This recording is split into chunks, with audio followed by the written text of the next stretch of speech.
Hey, Walt and Mike here from StogieReview.com, reviving an old show that Brian and Jerry used to do. If you remember, a while back, the two of those guys used to get together and do something called the Herfing Heads, which was basically a mixture of a cigar review and sort of like YQMA. So basically, it was kind of focused on the cigar, but with other random topics thrown throughout.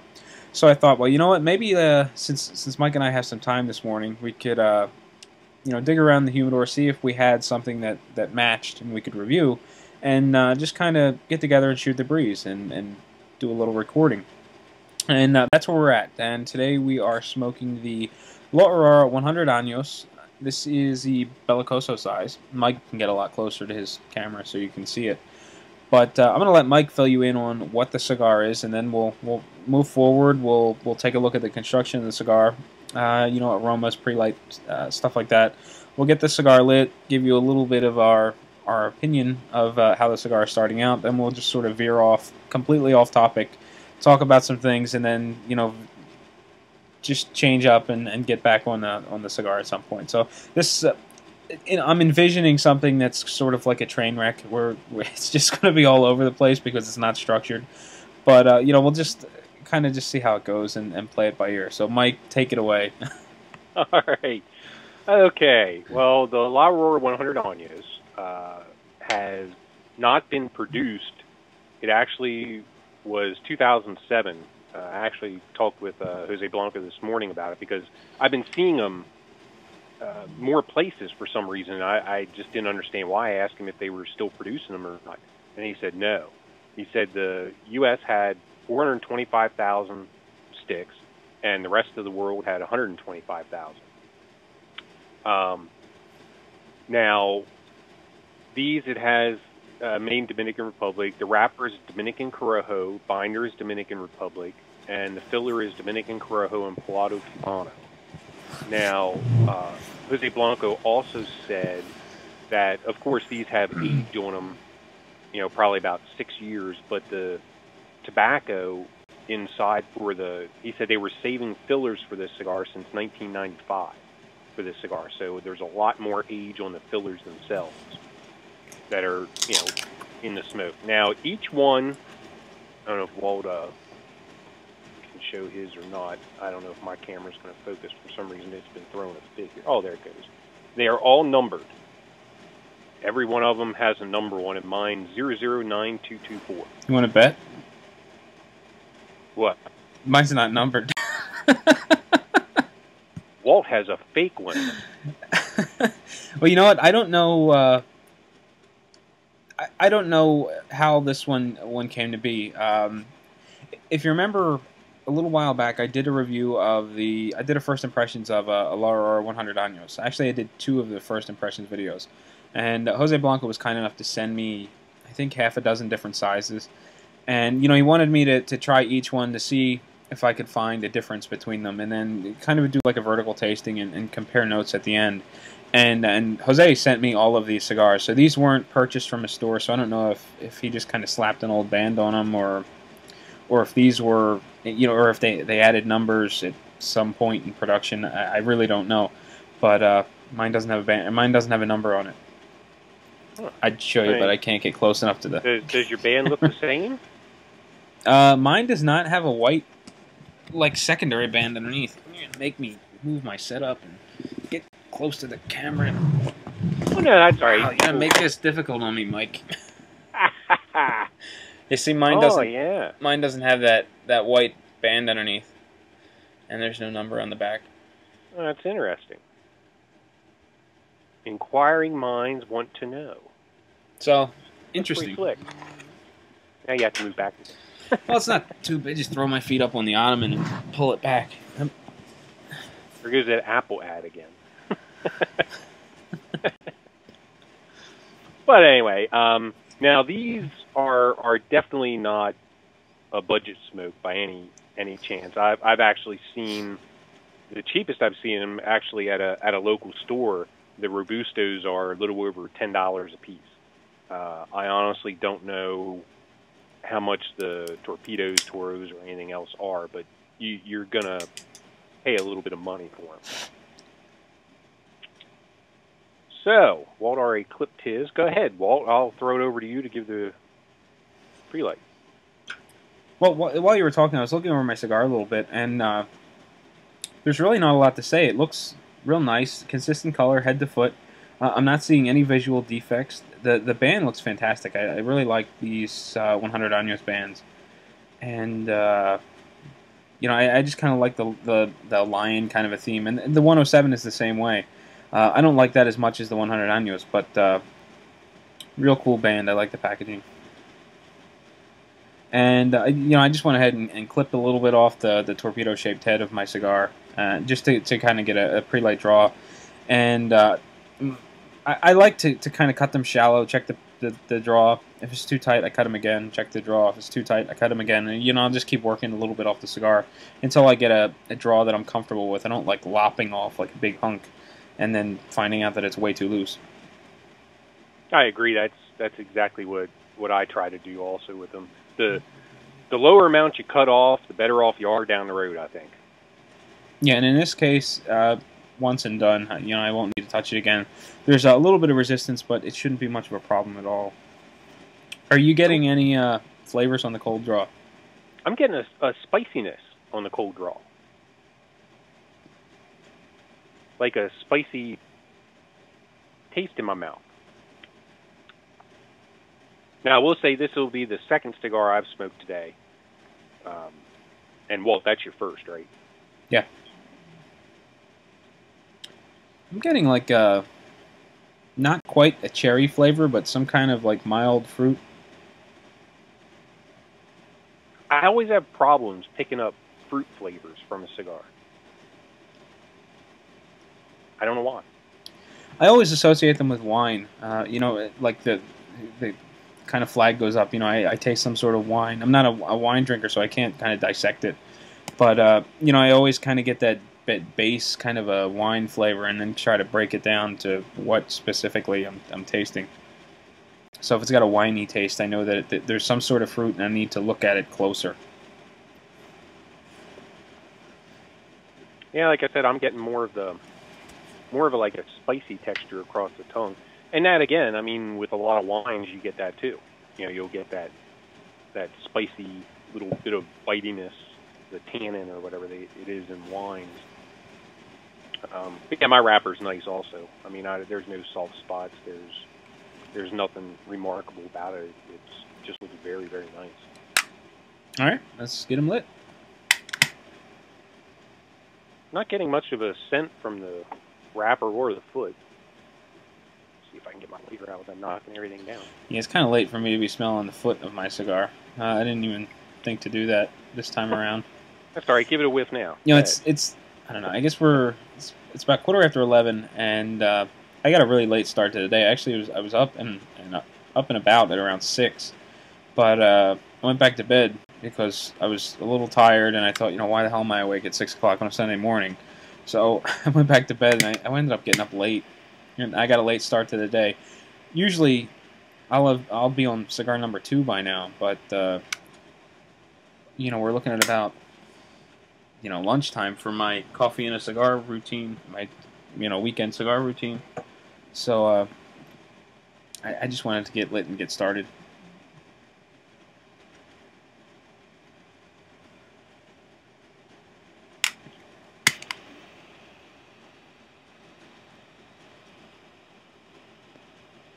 Pretty easy light on it for me. Very nice draw, too. I mean, it's really a nice loose draw.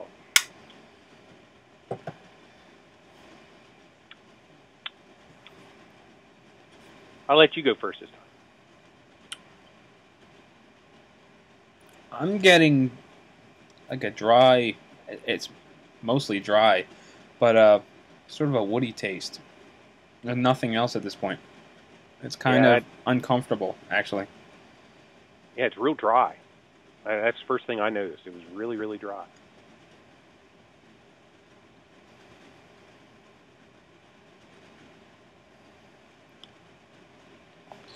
Really dry on the palate. A little bit of spice through the sinus. And the only real definitive taste I'm getting out of it is wood. And it's sort of a generic woody kind of a taste. So at this point, I'm really hoping that cigar gets richer and changes up. And usually it does. And I'm not quite sure why the first few puffs taste so drastic, or can taste so drastically different. I would assume because the tobacco is exposed, and at the foot, something is changing there. Whether or not you get a lot of air transfer, or the foot's drier or wetter than the rest of the cigar, and it just kind of starts off different until you get past it. I don't know what the cause of the cigar starting off different than what you're accustomed to is, but it's it's usually not a problem. A couple puffs and it's gone. Yeah, I don't know. The only thing I can think is just because it's open, everything else is closed up, and that's the only open end of the cigar, so that tends to get all the air or whatever you want to call it on it, rather than going through the wrapper. That's all I can think about. That's what I would imagine it is. But that brings us to the point where we can totally veer off track and just talk about random stuff. And the first thing I wanted to bring up was golden cigar rules. And I just posted a random question on Twitter and Facebook just the other day, saying, if I were compiling a list of, the quote-unquote golden rules of cigar smoking, what would you want to see included on it, or what would you expect to see included on it? And, I had a couple of things in mind that I would expect to see on it, but we had a lot of varying answers. Some very funny, some of them, very thoughtful, and some were just kind of like probably should be censored and not seen on TV kind of a thing. So let's kind of kick it off. We'll go back and forth with some of the golden rules that I received via Twitter and Facebook, and then Mike and I will kind of go back and forth, maybe discuss those rules in a little bit more detail, add our own, and just kind of go from there. So first one comes from Jeffrey Lamella. He says, a cigar is done whenever you're no longer enjoying it.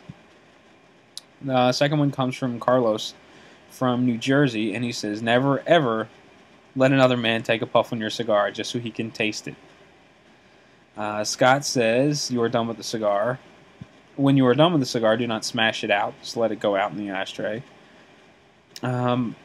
Mike says, don't expect everyone to like what you like, and don't lick your cigar before using a community cutter. Oh, that's a good one. Carlos, once again, he says, when walking into a humidor, it's okay to look over a cigar, but don't sniff the hell out of it and put it back on the shelf. Carlos kind of goes on for a little while. Another one, he says, don't slobber all over the end of your uncut cigar and then turn and ask to use his cutter. Jacob says, don't dog it before you try it. Carlos again says, never allow someone to light their cigarette off the end of your burning cigar. And Carlos again says, don't sit there and try to dazzle me with your knowledge of Cuban cigars. Meanwhile, the Cuban cigar you are smoking is fake. And I had a handful on Twitter, but it winded up turning into an open mouth kiss discussion between Brian from Nice Tight Ash and I think Brian Hewitt. So it was kind of that one went totally off topic. So of the golden rules that you've heard so far, what do you think about them, and are there any that you would add? Yeah, well, I definitely agree with the fact. I know you do it, Walt. Like with Robusto Toro, anything other than like a torpedo, usually wet the tip first before you cut it. Mm-hmm. And I can see, if you were in a community setting where you wanted to use somebody else's cutter, that wouldn't be too nice to do. Before. I mean, I think that's a good one. I never even thought of it actually, but. Well, it may seem rude, but if you're ever with me in a cigar shop and you ask to use my cutter, I'll tell you where the community cutter is. Not because. Well, partially because you may lick the end of your cigar and use my cutter, but mostly because I do, and that's kind of gross. I don't want to give you my slobbered all over cutter to use. Generally, I'll just point you toward the community cutter. And if I ever find myself in a situation where I don't have a cutter, that's where we were talking the other week, where I try to use my fingers, or I'll do something to get the cap off the cigar without either using the community cutter or trying to borrow one, because it's just or I'll just buy a cheap cutter if I'm at a cigar shop. just because, you know, I prefer to do it that way. I don't like lending my cutters to others in fear that they will also do that, lick the end of the cigar and clip it. But so if you're ever in a cigar shop with me and you ask me to use my cutter and I tell you no, or I direct you to the community cutter, or I lie to you and tell you I don't have a cutter, chances are pretty good that I just don't want you using my slobbered on cutter. Or I guess it's not directly slobbered on, it's like secondhand slobber on my cigar cutter. Secondhand dried on slobber. Nice.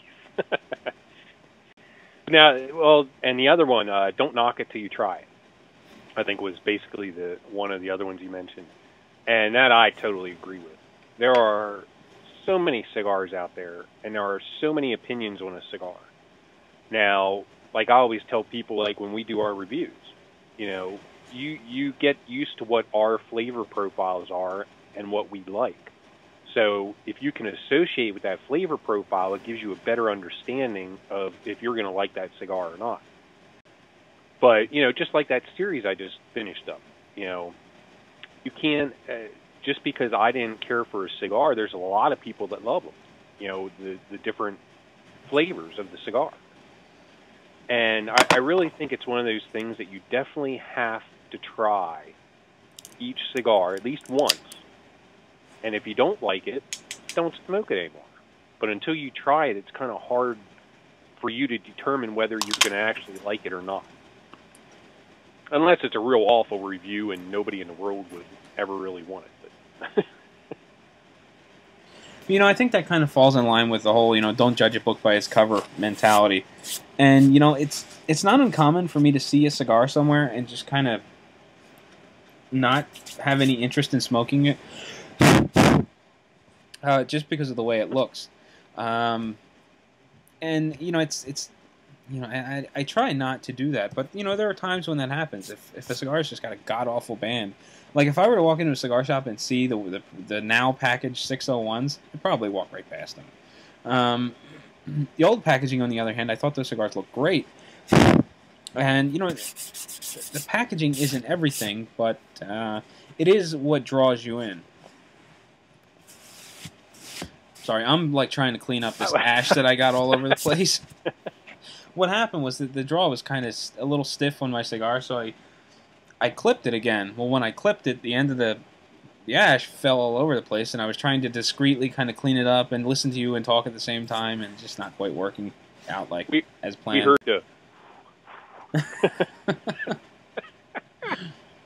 That's pretty good. But yeah, I agree. I mean, there are certain things of a cigar, you know, if a wrapper looks horrible. Sometimes in the shops you go to, like, you know, one of my local ones, if they're not in a cellophane, they look pretty bad. It's almost like because of the over-humidification, it's letting little droplets on, and you know, there's a white coating film developing on the cigar, and, you know, I just walk past those. But yeah, you know, even the strong cigars, well, Man of War Ruination is a really good example. I got that sampler pack, you know, with the Virtue, the Ruination, and the regular Man of War. Mm-hmm. And out of all three of them, I think I actually like the Ruination the best. And that's way out of my normal profile range. Mm-hmm. So, yeah, I do agree with that. I really think that's a good thing. You know, try it, definitely. And, you know, to kind of build on that some more, you know, have you ever seen the Jesus Fuego Origin Originals? No. You know, they come in the paper pouch. Well, my local, yeah. When he got that box in, I think he took like 4 or 5 of those pouches and opened them up and was selling singles. And then he had the rest of the box in pouches if you wanted to buy a 5-pack. And, you know, if you were to go in there and look inside the box that he had everything in and see those cheroots, the way they looked, I'd never picked one up. But because I was handed the packaging, the pouch, the first time I ever tried them, you know, that I wasn't even concerned about just the hideous looking, little nasty looking cheroot. But those are fantastic cigars. They taste great, and they're dirt cheap. You know, the 5-packs are like $12, $10, $12, something like that. I mean, it's not dirt cheap compared to like CI pricing, but, I mean, you know, this is like B&M pricing. You can get them for this low a cost, and I think they taste great, and they are an ugly little cigar. That's one I want to try. I haven't had the chance yet, though. Nobody locally actually has them. The only packaging I've seen was online. So you got any more golden rules that are coming to mind? My main one was about the trying everything. I really believe in that. And unless, like I said, if you're pretty sure, you know, like say I watch your reviews, Walt, and you've been doing it for, you know, 50 years or, what, 5 years, something like that now. And that was close. 550, it's all the same. Yeah, it's close. That's a 5 in it. But, you know, if I generally like all the cigars that you like and don't like the ones you don't, then it's easier, you know, to pick a cigar out in the shop. I think it's really hard to pick a cigar out, especially without the bloggers doing their thing, you know, without the reviews up online, because then you're just flying blind. Well, you know, that's kind of how I got started. There were cigar blogs, you know, 5 years ago, but they weren't as prevalent as they are today. And you know, the way I did it was I would go online and order 5-packs from CI and JR and Famous, and you know, that's how I built up a small collection and kind of got into some diversity with cigars, and some samples turned out great, and other ones were just horrible experiences, and you know, kind of live and learn kind of a thing. So now, you know, when you've got all these cigar blogs, it makes it so much easier to research a cigar and determine whether or not it's worth your consideration. Whereas, you know, a few years ago, you had to rely on cigar forums, which are still around, although they seem to be getting smaller these days. But you know, as a new cigar smoker, it's kind of intimidating to dive in there and get started with cigars, because you know, there's just the selection is incredible, and it's even bigger when you go online and you see these massive lists of brands. You know, it's the easiest thing to do is just close your eyes and pick a sampler. You know, I'll take that one with 12 different cigars in it. Yeah, well, that's how I usually did in the beginning. I would just order samplers and get all kinds of different things to try to get my taste profile narrowed down a little bit. But I guess I veered off that topic a little bit there. Well, I'm known for that. The only other golden rule that I kind of wanted to talk about, I didn't really think of anything to add on my own, but someone, and I guess I should credit them, Jeffrey, he says, well, I guess we can talk about that one too, but that's not the one that I had in mind. Okay, Scott says, when you're done with your cigar, do not smash it out in the ashtray. Just sort of let it go out on its own. Now, I've seen people smash out their cigars. I've seen people let their cigars just kind of die on their own. And the big reasoning behind not to smash it out is people say that it puts off a really pungent odor. And you know what? I don't know that I've ever detected this odor from smashing it out. Do you think it's kind of just a mannerism kind of a thing, or do you think cigars really do put off a pungent odor when you smash them? I've actually noticed odor, like I actually tried it. I just wanted to see. And when I smashed one out, and I mean just plumes of smoke came out of it, as you know, as I was smashing it. And that smoke didn't smell very good. Now, I don't know if it's because, you know, it was burning, say, more just wrapper, and it was just, you know, burning the wrapper real quick and send the smoke up, or in the cigar shop setting, in all honesty, unless you're right on top of the ashtray, I really don't think you're going to notice it a whole lot, unless there are like 5 or 6 people just constantly smashing them out. Now, I think the cigars themselves have a worse odor to them if you smash it out in the ashtray than if you just let it die. And yes, I've stuck my nose down to the ashtray to smell because I was curious. Well, my guess would be that when you're smashing it out, you're breaking it all apart, and now the cigar's not burning the way it was intended, and you know, maybe the Ligero is burning and putting off a pungent aroma, or the wrapper is burning and it's sort of burning forever, and so I can completely understand it. But I was actually sitting in a cigar shop a few weeks ago next to, like, I was sitting behind a counter, and someone reached over and smashed their cigar out in the ashtray, and they were literally like right beside me, and I didn't really notice any odor coming at me. I mean, I think I was at cigar number 5 for the day, and I had been in the cigar shop for several hours, but I didn't really notice a really foul odor. And as far as, I think you may be right about, the actual butts smelling bad, because if you've ever let your ashtray sit overnight before you dump it, it does kind of stink. When you smash the cigar out and you break that filler apart, now you've got it's kind of like potpourri in your ashtray, where you've got all that surface area for the smell to come off of. So I can totally see how this would be valid, but I haven't really experienced it much on my own. Yeah, like I said, I just tried to just see what would happen. And like you said, I mean, especially like if you're in an outdoor setting, or like I said, a cigar shop, I don't think you're going to notice it. You really have to be right over it, or else have a cigar that when you smash it out, they don't smash it out completely and it keeps burning some of the stuff. Then maybe you'll notice it more. But when people do it, I do kind of look at them and give them that look like, did you just do that? Not that it's just kind of, it's been like hammered in my mind that you don't do that. It's rude. It goes against cigar shop etiquette, that kind of a thing. So when I see it, it really does stand out. But I have yet to be, hit by the wafty stinkness from the cigar, or however you want to describe it. Oh, and well, let me go into the other one too. Somebody said about sniffing up a cigar. Now, I don't like it. I've actually seen people do this. They'll go into the cigar shop and they'll take the cigar and they smell the wrapper. Okay, that doesn't bother me much. I mean, you're just smelling the wrapper, unless you're snotting all over it. How many people have handled that cigar anyway?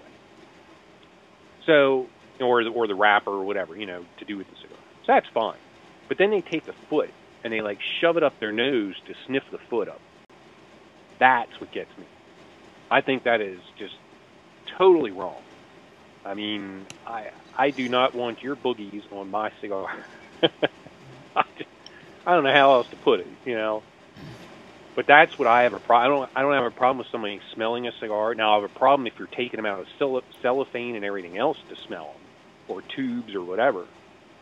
But if the cigar is open, if there's no cellophane and you just sniff it, I don't have a problem. But that foot, yeah, don't shove it up your nose to sniff it. As long as there's no contact, I'm okay with it. You can smell the foot, get it kind of close, but if there's contact, then I'm grossed out. I don't want anything to do with that cigar anymore. Oh, yeah, I saw them, they just shove it up in there. It's like... But, like a lot of times I'll kind of cup the cigar. Like if I want to smell the foot, I'll kind of cup the cigar over my hand. It's kind of difficult to do it with this one. But, I'll kind of put my nose against my hand and smell. And I don't know, maybe the fact that I'm sort of cupping the cigar, I'm drawing the aroma. I don't know, it's just kind of, it's like a cigar guard that I'm creating with my hand so that I don't actually touch it with my nose. And, a lot of times I don't like to overhandle cigars unless I'm planning on purchasing them. Just because I don't want to be that guy that damages a cigar and puts it back. I mean, I remember one time I was in a cigar shop a few years ago, and I was just looking at this Ashton VSG, and I dropped it. And it landed on the floor, foot first, and just kind of burst. And it was just like, oh, I'm buying that one, Whereas I've seen other people just pick the stuff up and put them back in the boxes, or put that one back and get another one that's not busted, right, and take it out to the register, And that's just kind of not the way I like to do things. So I did wind up buying that busted up Ashton VSG. And and the owner said something to me along the lines of, well, "Why are you buying this cigar? It's all beat up." I dropped it. It's mine. Right. Yeah, that I agree with too. I mean, if you damage it, and that's the other thing with hand, like you said, some of those Connecticut wrappers are really brittle or really thin, and they can rip pretty easily on some of the cigars. But what do you do? So, what was that other question? Well, how's your cigar going? How about that? Well, I was going to go there, but since you asked about that other question, a cigar is, you're done with a cigar when you no longer enjoy it. I think Jeffrey asked that one. Or Jeffrey gave us that one. Yes. A cigar is done whenever you're no longer enjoying it. What do you think about that? Yes. Now, do I follow that rule? No. A lot of times, well, just with reviewing and everything now, it's amazing how some cigars change from the beginning, middle, and end. And I always try to stick it out with the cigar, even if I'm not liking it in the beginning, until I at least get to that final third to see if it's going to just all of a sudden blossom and be really, really good for me. It's rare that happens, but that's just how I approach almost every cigar that I smoke. Now, I mean, if it's just god-awful and I just can't, stomach taking another puff of it, then I just let it go. But as long as I can still stomach smoking the thing, I try to get through it. Yeah, I think it all depends on the setting for me. If I'm doing a review, I do sort of soldier on and try to get as much out of the cigar as I can. Because I've had a handful that were kind of bad to start, got a little better halfway through, and really turned into something good in the last third. In a lot of those cases, it's too little too late, and I won't smoke them again. But, it's just one thing to kind of point out in the review. If I'm just down here, I want to read a book, or I'm just kind of trying to relax, I do feel compelled to smoke it down to at least the band. But if it's bad, I'll just pitch it, and I've done that with several cigars. Even recently, I was smoking a Punch 10th anniversary Corojo, and it was plugged. I was less than a half an inch into the cigar, and it was rock solid. I was barely getting anything out of it, and it was just like, I'm not going to fight through this. Tossed it and started fresh with something else, and and I had a good time with the cigar that was burning properly, as opposed to the Punch that was absolutely plugged. But just kind of a side topic there, I'm not having good luck with that cigar at all. That's the second one I've had burn problems with.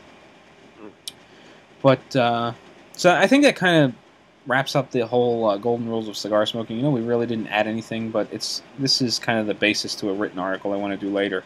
So with that said, how's your cigar going? So we can kind of get back on track before we veer off again. And burn's going off a little bit, but not anything super, super drastic. Still has a drier taste to it. That drier woody taste that I'm getting out of it. Now we're only, about an inch in, but maybe a little more. Yeah, I think a little more. I mean, that dryness isn't, now when I first started, it was really, really dry. I mean, it has gone down a little bit, but I'm still getting that dry, woody taste out of it. What about you? Your ash looks great and nice, light colored. It looks like it's holding a nice compacted shape. Mine was doing the same thing. I don't have that burn problem that you're experiencing, but one thing that is kind of bugging me is that the draw is tight. It started off pretty good. The cigar got burning. I don't know whether some of the tobacco maybe expanded and the draw got tighter.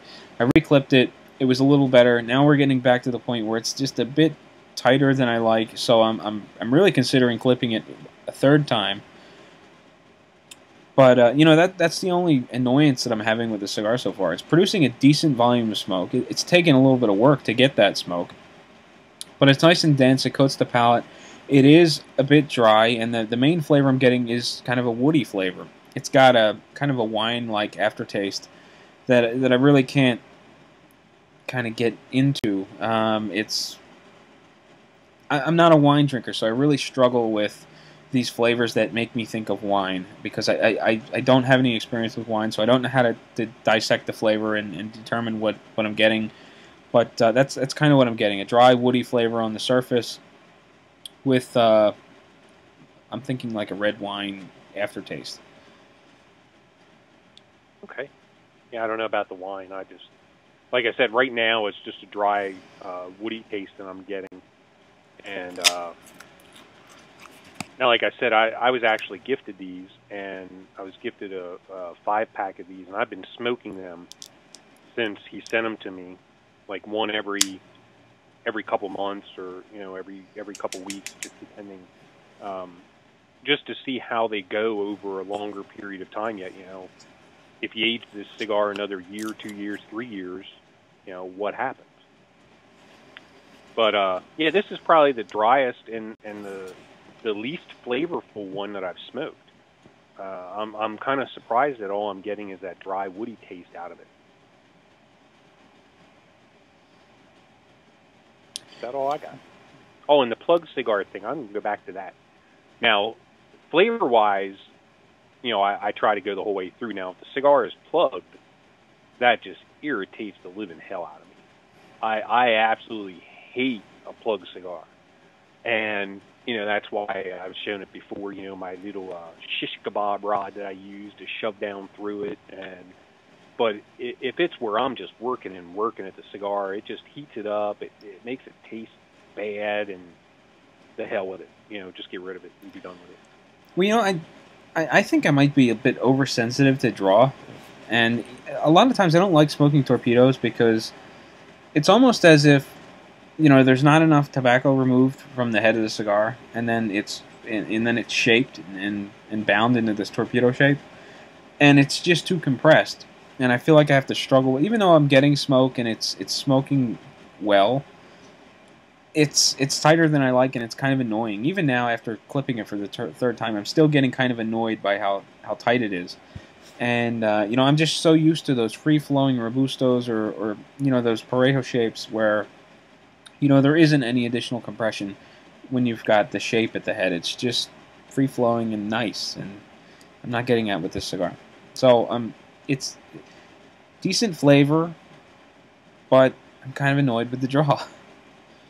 Yeah, I actually agree with you with the torpedo shape, where I think I've had more trouble with like a Bellicosa shape than I have the torpedo.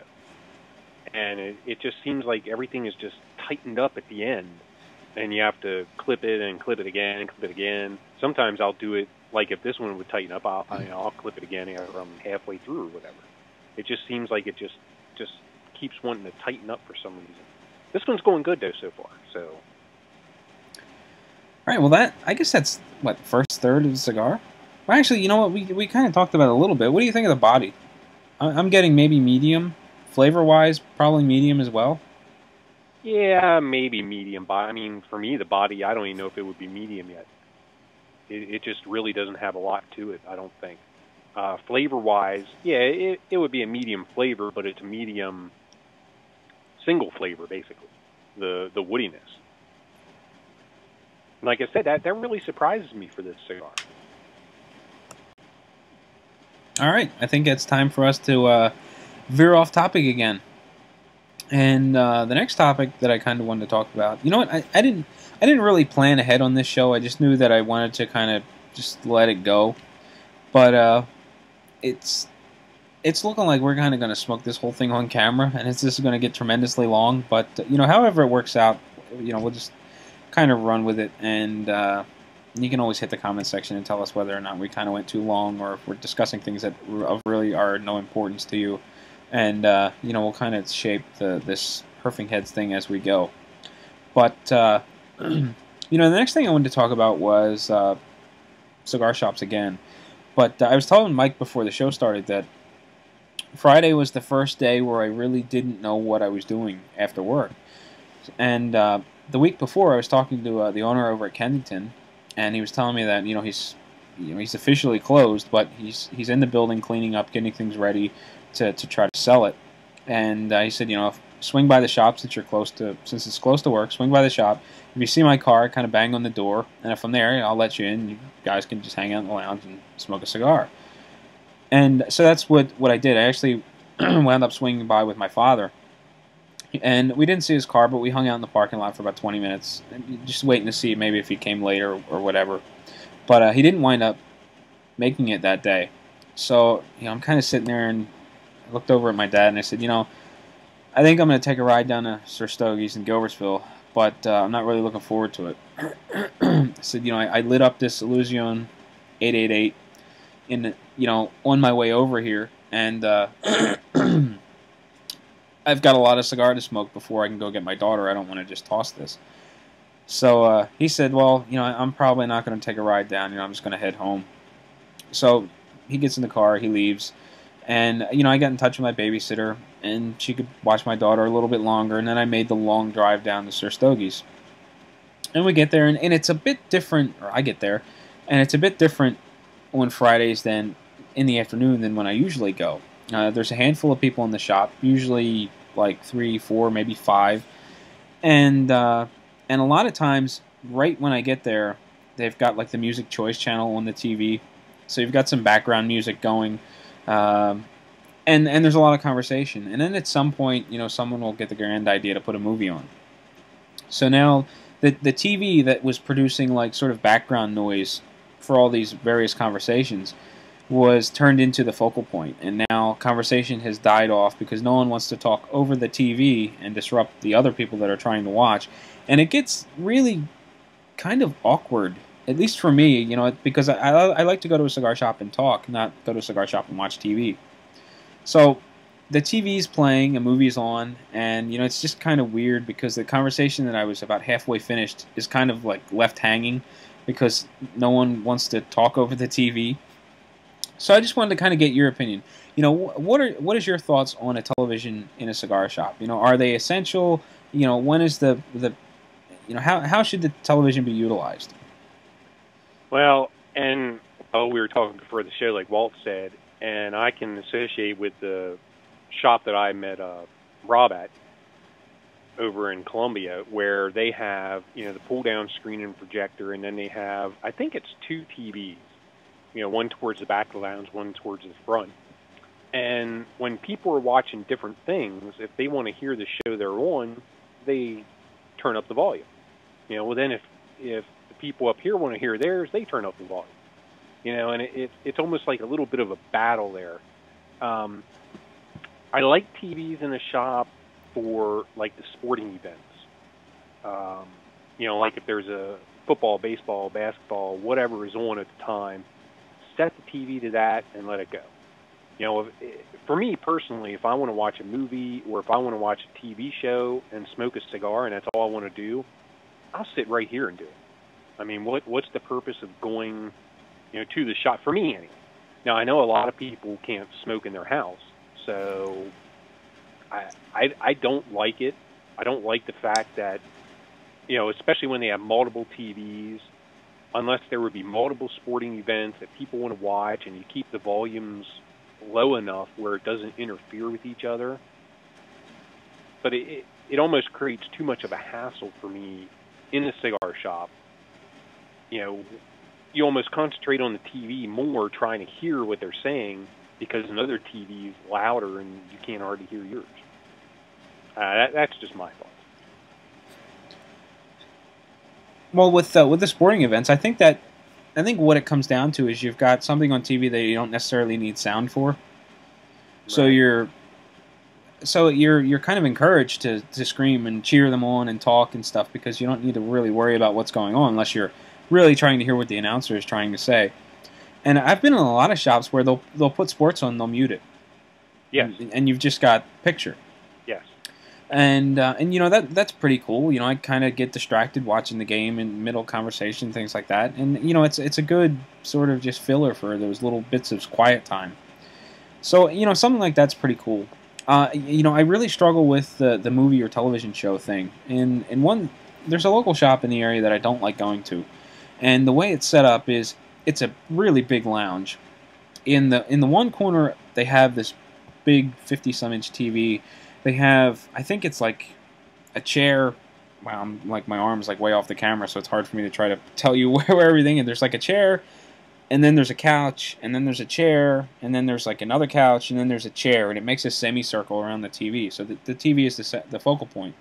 And then behind all these couches, there's these round, just regular tables with the chairs around them, and you've got maybe 4 of those. So you've got, the TV area, and then over here you've got the conversational area kind of a thing going on. And a lot of times you'll get guys sitting down, they'll watch movies, they'll put a DVD in, they'll find something on TV and watch it on TV, and it's fine because it's separate spaces, and you don't necessarily need the TV to act as an interruption or however it works. But one of the things I found there is that the TV ends up getting turned up so incredibly loud that even all the way at the other end, or even out of the television area, you're shouting to try to talk to these people at the same table. And because it's in a mall, they have like 3 smoke eaters, and they're always turned all the way up. So so the TV is already combating the sound of the smoke eaters. So you're turning it up so you can hear it over the smoke eaters, and you've got it loud enough that you can hear it over the people behind you talking. and it's a really loud shop. And when I walk out of there, like, my ears buzz. You know, it's like I was at a concert or something. It's just so loud in there. I don't like going to that shop because I can't talk. You know, I can't sit down and I can't talk to someone at a comfortable level. I feel like I'm screaming to you know, hold a conversation. But you know, the television seems to definitely have its good points, but you know, but it's got its drawbacks as well. Personally, I like it more for something that you don't need to focus on, and it doesn't cause a distraction to all the conversation. Now, I'm not a talker. You know, I'm not the life of the party. I don't go to a cigar shop and you know, have this big grand conversation. But you know, I do like to listen in and chime in, you know, here and there when I have something to add to the conversation. But you know, that's kind of my thing. I like the interaction more so than the television. Yeah, that's me too. I just blab all the time though. People want me to shut the hell up. But yeah, I don't like you said. I mean, why go to a cigar shop with something blaring where you can't even talk to people? You know, if you meet up with a couple people, why do you want something else drowning everything out that you're talking about? Especially in the bigger lounges where, you know, if you get a lot of people in there and everybody's talking and all of a sudden somebody wants to hear the TV and the volume just keeps going up and up and up. I mean, everybody's just screaming. And it just doesn't make it very enjoyable for me. Well, you know, I would like to do an organized, you know, I would like to attend an organized thing where, you know, if a cigar shop did a movie night, I'd love that. I'd, you know, pop The Godfather in, have a group of guys sitting around watching TV, smoking cigars. I think that'd be really cool, and it's something that I'd love to do. But you know, you're going with the purpose of watching TV and not trying to hold a conversation. You know, I'd love for a local shop to do like UFC fight nights or the pay-per-views or something like that. That'd be awesome. I'd love to go do that because it's something I can't do at home. So, you know, something like that would be really cool. I do like going and watching football games, but again, you know, usually the TV's turned down or it's muted, and you know, you've got cheering and conversation going on to drown out the TV anyway. Right. So, you know, the TV is the focal point, but it's not really the focal point, you know, because it's turned down. So you're not focused on what you're hearing. Right. Yeah, I agree with like that movie night or something. I mean, I think that would be good because then you're going in knowing that there's going to be a movie on. You're not going in thinking, oh, I'm going to just sit here and smoke a cigar and bullshit with everybody. I mean, you know, you can still BS a little bit, but, you know, everybody's there to watch the movie, smoke a cigar, and relax. I mean, I think that would be neat. Well, you know, I think, I guess the root of all this, what kind of turned me off to the television and the cigar shop was when, for a long time, I was going to Kennington and there was no TV in the shop. The basement lounge never had a television, and one day a TV showed up just so that we could watch, or so the guys could watch playoff baseball. And then when playoff baseball was over, no one used the TV, so I got taken out. Well, when the members lounge was opened up upstairs, it turned into Fox News Central, and I just couldn't stand all the politics and the 24/7 Fox News coverage. And it got to the point where I just simply stopped going upstairs because I just didn't want to be thrown in the middle of this Fox News discussion. I just, you know, regardless of my political beliefs, I just got so sick and tired of listening to politics every week that I just stopped going up there. And I think that may be the turning point. You know, we went from no TV to 24/7 Fox News, and I just kind of got disgusted, and that has kind of turned me off to the TV since. Right. I just think they're not an annoyance, but you know, if there's nothing on that people all, you know, okay, let's put it this way: if a shop would have one TV and put it on a specific sporting event or something, that's what you watch. But a lot of these shops give the people the remote. You know, so the remote's laying there, and then all of a sudden, well, this person wants to watch this person wants to watch this. Oh, we'll see what the other football game's doing, see what this is doing, and flipping and doing, and it's just crazy, I think, sometimes. And some shops would be better without it. Well, the shop that I go to on occasion down in Gilbertsville has a policy where first person there gets control of the remote. If that person leaves, the next person with seniority gets the remote. So if I come in at 11 when he opens, or whatever time he opens, we're saying 11 for the sake of saying 11. But if I get there at 11, I get control of the TV. If I leave and there was a guy that came in at 11:30, he gets, he's the one that can do whatever he wants with the remote. So so there is controlled chaos there.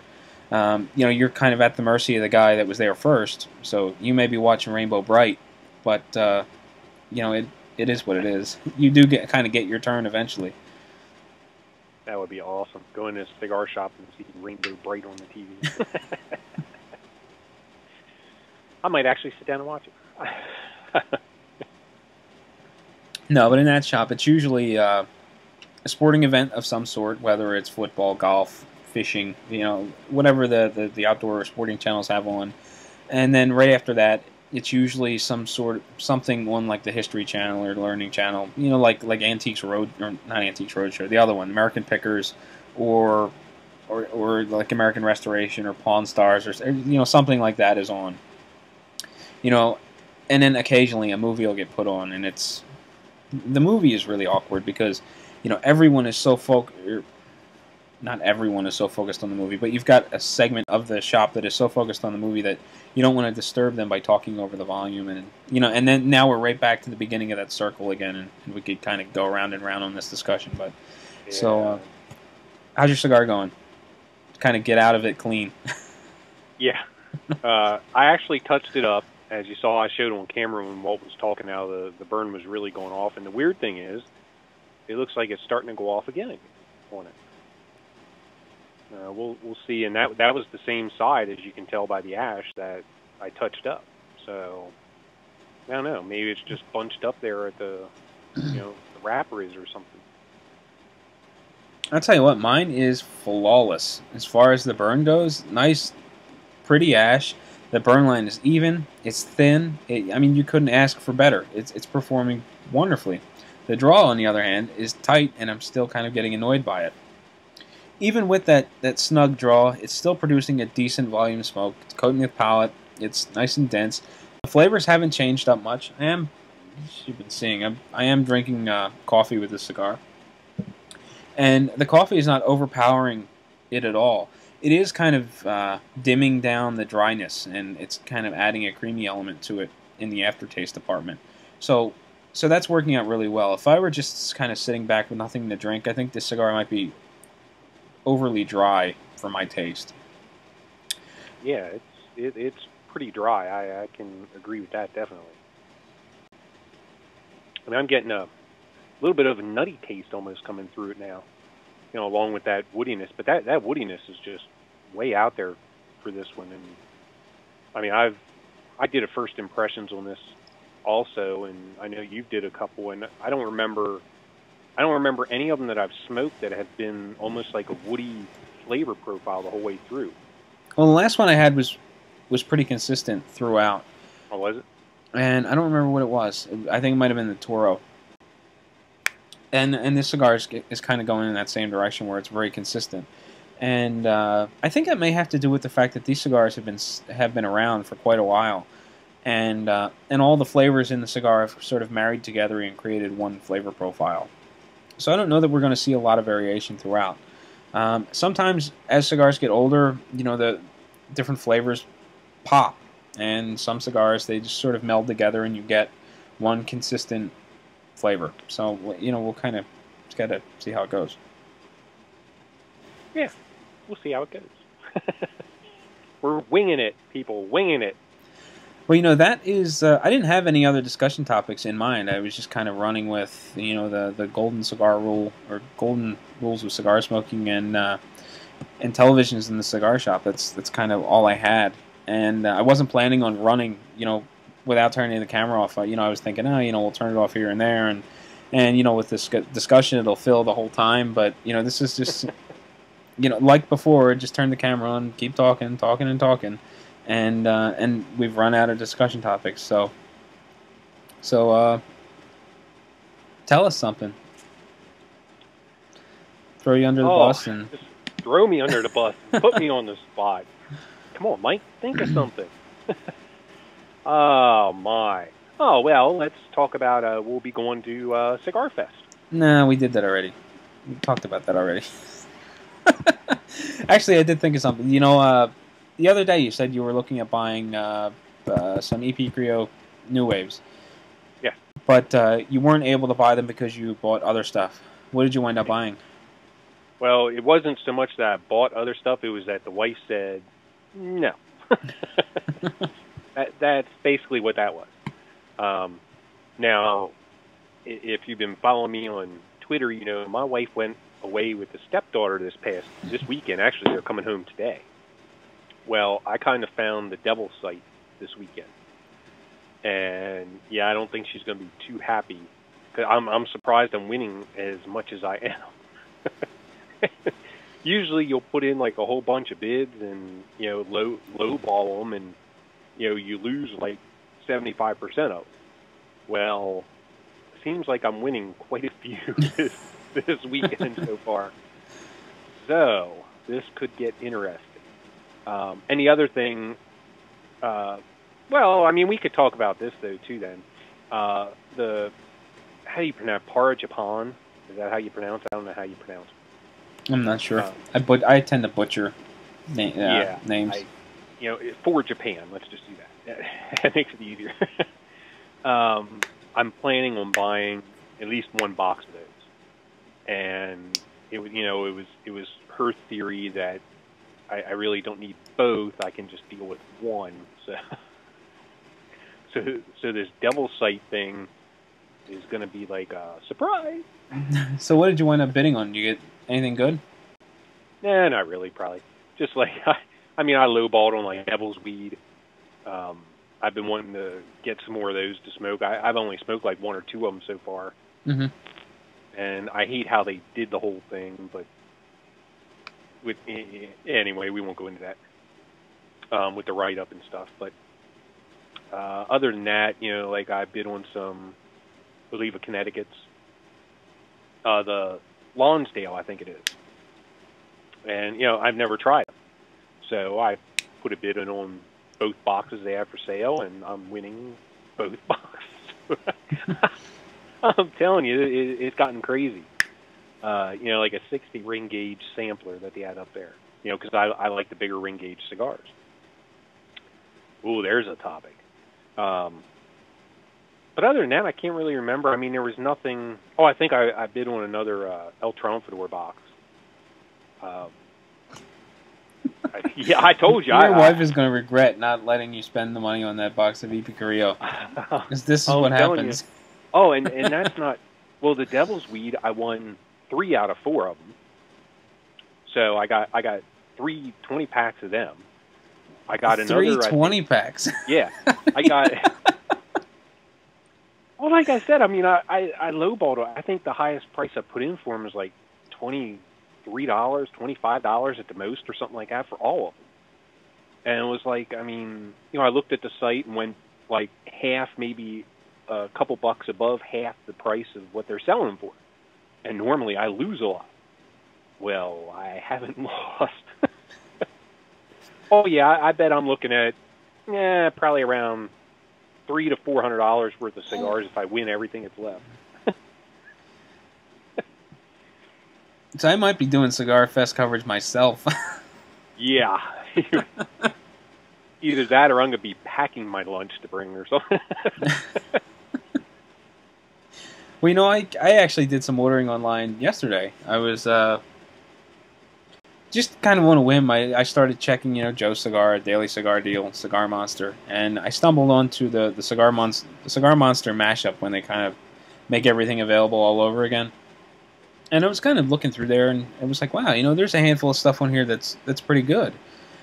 So I bought a 5-pack of the Perdomo Reserve Champagne. I bought a 5-pack of the Perdomo Reserve Criollo, and I got a 5-pack of the Joya de Nicaragua Antonio. I think it was a Grand Consul.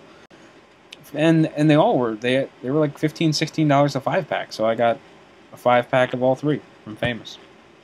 You know, with state taxes, it was like $52. See, I mean, your wife has to go away, and then you have to go on the Devil site and do like I do. You know, I used to do that before, but I just kind of, I never did get in over my head like that. I would pick like 2 or 3 auctions, and those are the ones I would focus on. If I won, I won. Great. If not, I wasn't too worried about it. I didn't plan ahead like I think I'll lose this one, so I'll bid on that one. I never got into it like that. See, now it's how I get into it, and it's bad. Don't follow my example, people. They ship. Well, I have it set up, or else they only ship like once a week. So when I get on and bid, I'll bid on stuff throughout the entire time up until the day that they're going to ship. That way I can combine all the shipping charges. Now, I wish they would do better shipping charges. It can get kind of high even when you combine them. But that's my train of thought. And I do the thing where, I'll bid on stuff and I don't raise my bid. I just bid what I would pay, and that's it. And it just so happened that so far nobody wants to outbid me. And that's when you get in trouble. Well, when you win those 60 Devil's Weed cigars, you have to bring a couple to Cigar Fest, because I think I've only had 2 or 3. Yeah, and I bid on different sizes too, I think. I think I got like Maduro Churchills, I think I won those, and I got like Toro regulars, and those are ones I won, I think, 60 of. And you better like them. Yeah, well, yeah, it's like one of those things where all of a sudden people are going to start getting bombs in the mail with all these Devil Weed cigars in them. But yeah, I mean, in all honesty, I mean, for the prices that I'm paying for this stuff, it's a good deal. Mm-hmm. But like those Oliva Connecticut Lonsdale. I mean, if I think I only put in a bid of maybe $50 a box, 40-some bucks a box, something like that. I mean, this is reminding me of a TV show my wife watches, that Extreme Couponing. You ever see that? No. Where heard of it. These, for example, this woman will go to the grocery store and she'll get everything that's on sale that she has coupons for, and she'll break up her order into like 19 different transactions, and she'll get $600 worth of groceries for $5.95. Because she does, this whole big workup to maximize savings. This is where this conversation is going. I maximize all my purchases so that they ship on the same day, and it's a great deal because I can get 60 Devil Weed cigars for 27 cents a piece if I just buy 400. I should just order like direct from manufacturers, and that would solve the whole problem. I'd be good to go. But yeah, I do. I mean, that's just my thinking. It's like, well, and the other thing, like I was watching like 5-packs and things like that. And did you ever see how 5-packs sometimes will go for half or 3/4 as much as the whole box does? So, yeah, I'll just grab the whole box, and I'll have extra stuff laying around if somebody comes over that doesn't smoke a lot. Here, try this. I've never spent much time analyzing what everything went for. Because I always just assumed that the boxes would go for close to retail. And, I would just stick to 5-packs because of that. I think I've only ever bid on 2 or 3 boxes on Cigar Bid. I think I got a box of Oliva Serie G Maduros, and, I don't know, maybe a bundle of something else. I would never really spend too much time on the boxes because I just assumed that, the prices would just go up. Some of them do. I mean, now some of them you can look and I swear people were brain dead because they actually bid higher than you can actually just go on the site and buy it for. I just never understood that. Now, some of the other stuff, like Famous Auction, what's that, Cigar Auctioneer or something? Mm-hmm. They actually had, and I was watching them, I really want a box of the face. And I didn't get them when they first came out, so now all of a sudden everybody wants... I will not pay more than $130 a box for them. I just won't. I just... I'm one of those people, if you're going to sell things for more than MSRP, then you better have stuff that's under MSRP, too. Yeah. Sue me. But, auctions were going higher. And some of the Tatawahi is a big one, especially on the auctions where the box prices, like you said, they'll get really, really close or even above sometimes what you can just buy them for. So those I usually shy away from, other than the El Trumpetor. The El Trumpetor seems to go for a lot less than what you can buy them for outright. And I love them. I just love that stick. I go through boxes and boxes of them. Wife won't like it, but well, she ain't gonna like this weekend either. I wonder how I'm gonna break that news. Huh. I think you better schedule that delivery when she's in work. Well, and the other bad thing about it is today's her birthday. So I did this all over her birthday weekend. Happy birthday, honey. I got you 700 cigars. Yeah, see? Oh, what, you don't want to smoke? Well, I'll take care of it for you. I bought them so that we could do this together. This was our thing. We want to do joint reviews from now on. Didn't you hear? But, so how's your cigar going? I'm down. I'm getting close to the band here. Yeah, you're about the same. Yeah, I'm still getting kind of annoyed by the draw, and I keep just sort of rolling it in my fingers to try to loosen it up, but it's just not getting any looser. Can you feel where it's tight? Where it's blocked up or anything, or does it... It feels real solid, like right below the shaped portion of the torpedo head. And I don't want to cut it down that far to get beyond it. So that's why I'm just kind of rolling it, trying to push, just trying to loosen up the tobacco, but it's just not working. And again, this is the reason why I don't like smoking a lot of torpedoes. Because I seem to always run into this problem. Now, you have a draw poker too, don't you? Yeah, I do. I don't like using it, though. A lot of times when it seems like it creates a manufactured tunnel. And it insulates the smoke, and it ends up getting really hot. So I don't like using it. Yeah, usually when I use mine, I'll do like you're doing now, and I'll roll the cigar between my fingers and try to get that hole a little closed up so it doesn't just let that blast of hot air come back at you. But the flavor profile hasn't changed that much either. It's still very dry and woody, and I'm not getting anything aside from that. I mean, even that sort of red wine flavor I was getting earlier doesn't seem to be coming through anymore. Now it's a little bitter on the aftertaste. Yeah, I'm still getting some of that nuttiness, and I'm getting that just a little bit of spice. It's not much, especially through like the retrohale. Mm-hmm. Get some of that spice. But other than that, yeah, it's woody. Now mine's not as dry as it started. It got a little bit better, but I would still consider it dry. And I'm still, I just don't get why that, I mean, you can see it even in the wrappers crinkling up over there. It just doesn't want to burn on that side for some reason. What can you do? Actually, mine's really starting to get a bitter aftertaste now. I don't know, looking for a vein or something that might have just started burning. Yeah, I was going to say, is there any tar coming out the end? No tar. And there's really nothing that looks like a substantial vein. The only one that was even remotely vein-looking, I just pulled out, and it ended up being, like, short. So, see how it goes. This really isn't wowing me. I'm not finding it very impressive at all. I like the smaller size 100 Años much better.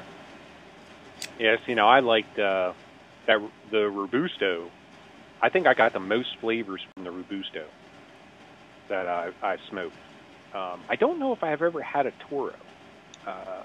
I've had these, the torpedoes.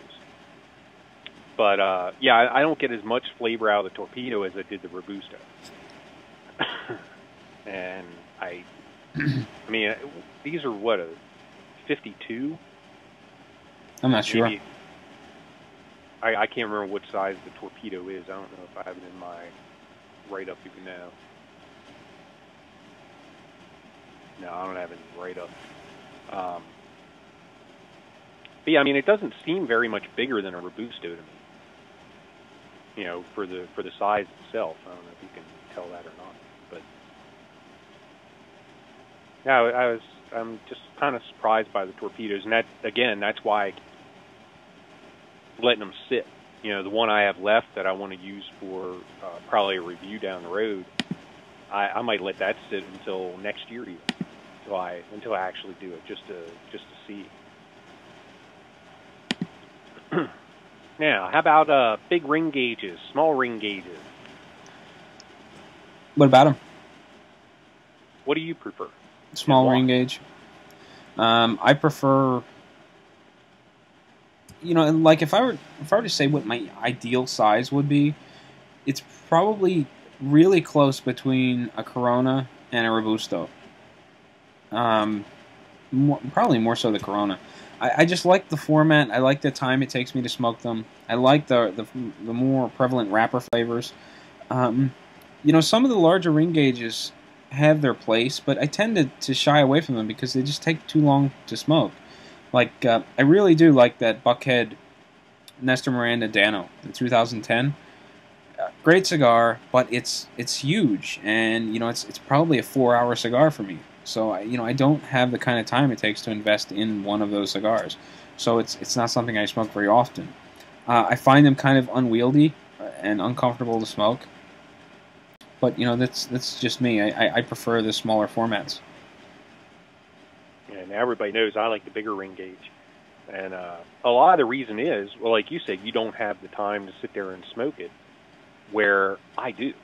I would rather have a cigar that lasts me 3-4 hours and, gives me enough flavor out of it to be able to go with that 3 or 4 hours. Like the CAO Gold Double Corona. I absolutely love that thing.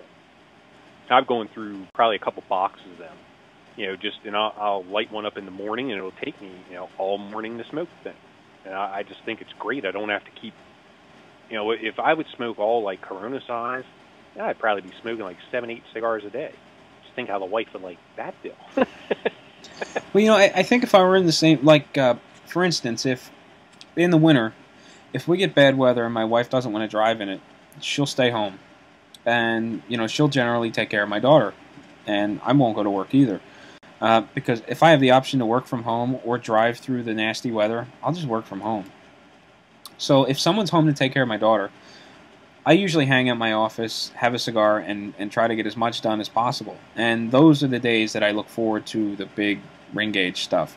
Because I can light it up first thing in the morning, and it'll take me 4 hours, sometimes 5 hours, to smoke one of those massive cigars, as opposed to smoking 2, 3, 4 Coronas in the same time frame, while I'm working. Good. I just wanted to show that second band that it's actually just a serial number. Yeah. Yeah. So it depends on the situation. If I'm working from home and I don't need to watch my daughter, then I'll gravitate towards the larger cigars. It's sort of a more bang for your buck kind of thing. I don't have to smoke 2 cigars in the place of 1, and and I find that they really work out well for those situations. But nowadays, most of the time, I just don't have the time required. And I think I think the flavor profile gets kind of like watered down too with the larger cigars. That's why I like the more crisp, or what seems like a more crisp Corona over the the double Toro or whatever they're calling them. Well, I even think the strength is different in a lot of them with the smaller to a larger ring gauge. I know some of the smaller ring gauges, I mean, you can get up into the full range, but if I smoke like a 60, it might only be a medium. And I guess that goes by what tobacco. Now, some of them that's not true for, of course, double arrows, stuff like that. I mean, yeah, you're not getting away from the power. But I really think there's some cigars that do a lot better in a bigger ring gauge. And, well, the prime example is that Rocky Tail Ocean Club. Now, I never had, somebody just did a review, the box press. I never saw the Robusto as a box press. But it looks like, I don't know if they're doing that with all of them now, but I had a round Robusto that I smoked, and I did not like it. Well, Jerry did too, I think. Jerry did a review, and he just hated it. And I didn't care for it either, but in the bigger ring gauge, it seemed to open it up and give a lot more flavor and a nicer profile to me. Yeah, I usually stick with Toro and above.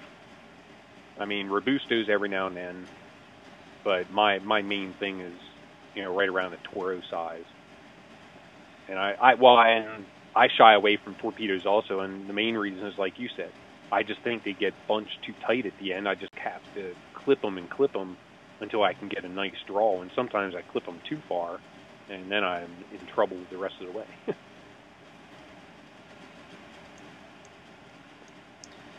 Yeah, this one's just, now it's starting to get hot because I'm pulling on it so hard, and it's really not doing it for me. It's really disappointing because I like the smaller sizes. I really wanted this cigar to perform well, but this tight draw is a real issue. And see, we had this question earlier. What do you do? Or when's a cigar done? If I were by myself and not doing this cigar would be done about now. And you got pretty much back to the band though, right? Yeah. If I would have left the band on, I'd probably be burning into it right now.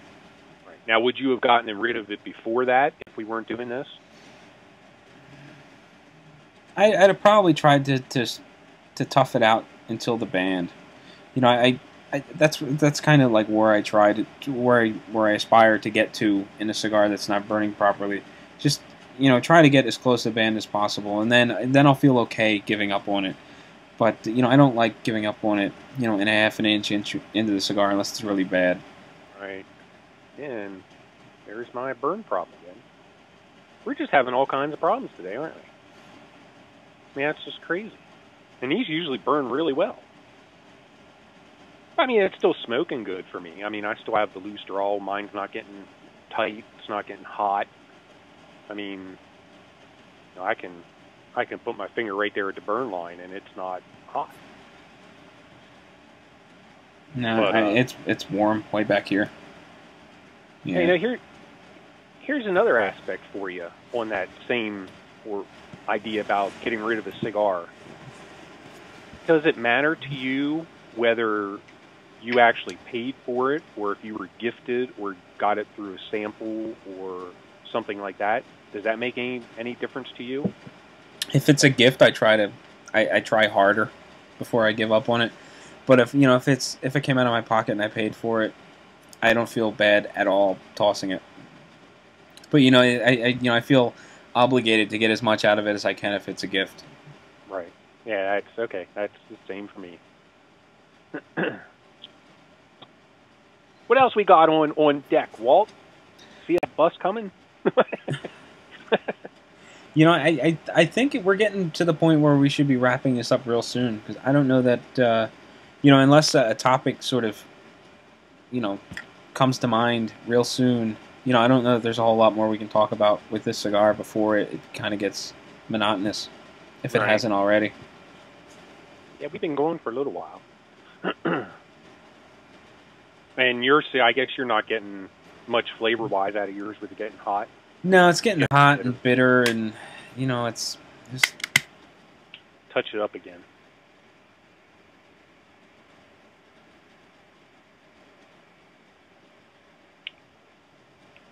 Yeah, the cigarette. Yeah, the cigar hasn't really disappointed me in any fact other than that burn. It just doesn't want to stay lit the whole way around and stay lit really nice. But I mean, the flavor profile is kind of one-dimensional, like we were talking about earlier. Mm. But for me, it's still a nice cigar. And the body, I mean, if the body is in the medium range, that's all the further it is. It's not a strong cigar whatsoever, I don't think. Yeah, this is medium body, medium flavor-wise, or flavor intensity is medium. The finish is dry. Through the sinus, I'm getting a little bit of spiciness, but not a whole lot. The palate is mostly a woody flavor, and just the aftertaste is kind of bitter. But I think the bitterness is from the heat on the cigar. Now, I have kind of massaged out that tight spot, but it's still not. It still hasn't corrected the problem. So, burn-wise, beautiful, great-looking ash. Burn line is fantastic. Holds a nice compacted shape. It's nice and firm, but the smoke volume and draw has been lacking and tight. See, now mine's getting a little more flavorful. I'm picking up little things here and there. I don't know if they'll stay around, but as I'm getting back in here, and mine's not anywhere near as dry as it was. It's a little bit, but in the beginning, I mean, it was really, it just like sucked the moisture right out of your mouth.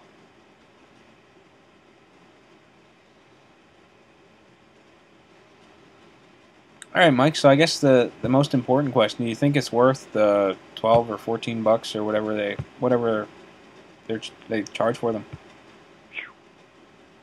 Loaded question, isn't it? For me, I've seen them at the local shop. I still haven't picked any up just because of the price.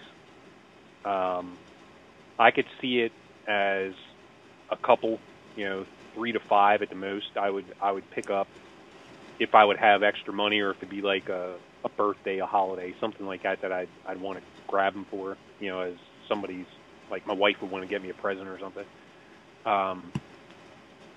But it's kind of like you said, if all of them would have this one-dimensional flavor profile, or almost one-dimensional flavor profile with that woodiness, I just don't. I can't see myself spending that much for a cigar that I'd get that one-dimensional profile out of a lot cheaper cigar. What's your take on it? I wouldn't hesitate to buy the smaller sizes. However, I wouldn't pick up another Torpedo just for, just in fear that it would perform like this all over again, and I would get a flavor profile that was rather one-dimensional and a draw that was overly stiff. So smaller size, definitely, I would purchase one. $10, $12, something like that. Every now and again, I wouldn't mind picking one up, but this one's just not impressing me. I'm not. This is kind of mediocre. Well, see, I guess I should say that too. Like the Robusto size, I would pick up quicker than this Torpedo right now, just because the Torpedo just doesn't seem to have all of the flavor nuances that I was getting out of the Robusto. I'd love to try a Toro. I think they did didn't they do a Lonsdale or what?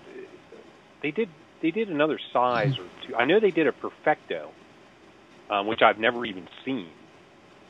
What did he say here? Lancero. They did a Lancero and a Perfecto also. He said they did 4 sizes. So I guess Torpedo, the Toro, the Robusto. Honestly, don't know what the other size is that they did. I have Corona and what looks like a Petite Corona. Oh. So, I don't know. Yeah, Jose said this morning they did 4 sizes in them. And then they added the Lancero and the Perfecto just as, I guess, just small numbers that they did of them. All right, Mike, I think that's going to wrap up this this Herfing Heads video. As I said earlier on, this is kind of like a train wreck, if you will. With no set plan or agenda, we didn't really know what we were going to do. It was just kind of light the cigar, talk about the cigar, and talk about other things in between, portions of talking about the cigar.